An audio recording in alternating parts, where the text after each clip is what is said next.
There's one thing us Sydney-siders have all been through before. Now this person here, much like you, will be forced onto a slow and delayed bus to your destination. But what if it didn't have to be this way? In today's video, we explore the potential for an extension to Sydney's L2 light rail line. We'll be taking a look at two possible extensions throughout the video and discussing where they would go. This map here shows what I'll be proposing today. The line shaded in red is the existing line towards Randwick. The line shaded in hot pink is stage 1 of the potential extension to Coogee Beach, and the line shaded in light pink is stage 2 of the potential extension to Maroubra. First, we'll be starting off with where the existing L2 line terminates today, at Randwick. Just up this hill is where the line ends today, here at Randwick, located next to the key intersection between Avoca Street and Belmore Road, one of the main streets that run through Randwick. Because of the tram stop's location, it's quite easy for them to extend the line beyond Randwick with the help of this intersection, and that's where the start of my proposal is. Starting off from Randwick, the line would cross the intersection and take over Belmore Road, with the nearby Cathedral Street being upgraded to service traffic in both directions. The line will then join Coogee Bay Road, which is where it will remain until the end of the first extension. We then reach our first stop of Claremont College, servicing the suburbia area of Randwick rather than the commercial area. Despite its close proximity to Randwick Light Rail Stop, it serves as another option for passengers if Randwick is too busy, or if they are travelling further east to the area of Randwick. Thanks to the wide road, it would be really easy to implement a stop here, and I believe that an island platform would serve best, while still allowing one lane of traffic on both sides of the road. The line then continues down Coogee Bay Road on a sharp descent towards the next stop of Byron Street, located right in the middle of a mixture of low-density commercial area as well as more housing. It's also quite close in proximity to the nearby Baker Park and Coogee Diggers Club. The line then continues directly into the area of Coogee, with two stops at the end of the line, both in reasonably close proximity, with the first stop being Coogee, or what also could be called Coogee Bay Road, which would be located right in a dense popular commercial area, which would likely become one of, if not the most used stop on the extension. We then continue only a few hundred metres down the road, turning onto Arden Street and stopping at Coogee Beach, which had been the place of the current bus terminal. The stop would be built with 3 platforms, allowing it to become a terminus if the line were only extended to Coogee. This stop would serve Coogee Beach, and with it being a terminus, it allows for a better flow of passengers to come through the stop, almost being guaranteed that a train will be there waiting for them. The first stage of this extension is quite short, and would likely cost around just under $1 billion or just over, being the far cheaper alternative compared to a full line extension to Maroubra, while still bringing on more passengers and connecting them straight to areas like Moore Park and the CBD.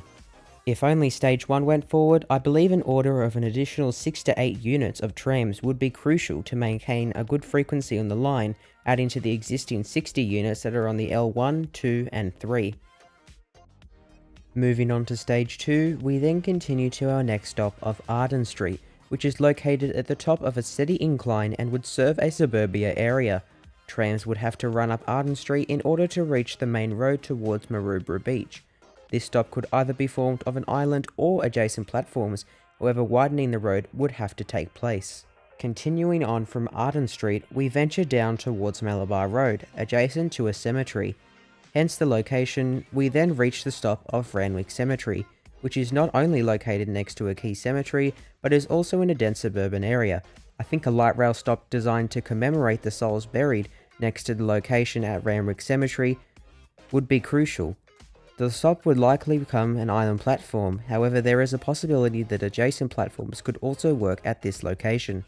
Continuing down Maroubra Road, which is one of the main roads that would carry this line, we've reached the next stop of Nimbodia Street, which is located at another key intersection on Maroubra Road, connecting Cusco and Denning Street. This location is perfect as it's surrounded by commercial buildings, but housing is extremely close to the tram stop, allowing a variety of passengers to use the light rail stop. The location looks perfect for an island platform tram stop, with lanes going along each side, as well as a new pedestrian crossing to reach the tram stop. Moving down Maroubra Road, we reach another stop called Torrington Road, which is once again located primarily in a commercial area, but with a mix of housing which is extremely close to the light rail stop. Another island platform would work really well at this location as it takes up less space compared to the adjacent platforms. We then move down to the next and second last stop of Duncan Street, which is located right near a school and a reserve. This means it will be quite a popular location and is also near a whole lot of housing.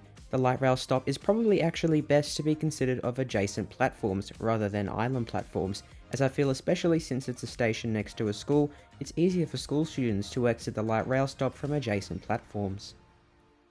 Moving on from Duncan Street, we then continue on to a main intersection with Fitzgerald Avenue before continuing on to Maroubra Beach, going past the car parks and the bus stops. Then, off the main road, the trams will then veer onto a grass area where there will be 2 or 3 platforms where the trams will terminate. This allows for lots of trams to be in the tram stop at the same time if there are major event crowds or it is just genuinely a busy day. I believe that this will be the final destination of the L2 line, and I feel that it's nearly impossible to extend the line towards the north of Maroubra and feel that this is where the terminus should be. It connects to Maroubra Beach, which is already a major busy beach and already has a lot of space to allow a light rail line to go right through it. It also would bring more people to the area of Maroubra and increase business and patronage at the station and its surrounding shops and the beach. Overall, I estimate the project to cost around $3 to $4 billion, or even as low as $2 billion as seen on the screen here. If the line was extended all the way to Maroubra, I believe that there should be 16 units of new Alstom Citadis 305 or X05 trams that should be ordered and put on the L2 line, as they currently run, as mentioned before, on the L1, L2 and L3 lines, and they'd need more to be able to keep a better frequency on all other lines, including the L2. Because of this, our friend back at Coogee can now finally use a light rail line to get directly back into the city instead of using those terrible buses. What's doing, Mr. Adley? I'm the wallet inspector, hand it over.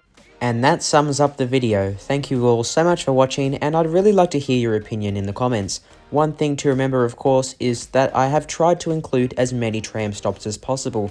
Some tram spots can be added back and removed. I have just in general included the line on where it should go and what roads it should use. Stay tuned, as next week we come back with a part 2 to this series, instead taking a look at the L3 Kingsford line, which is a much more likely extension and is actually being considered by the government and could start construction and open in the next few years, so stay tuned for that. Thank you all so much for watching. Please consider subscribing and liking the video, or even becoming a member of the channel to access videos like the next weekend's ones early. Thank you all so much for watching, and I'll see you guys all next time.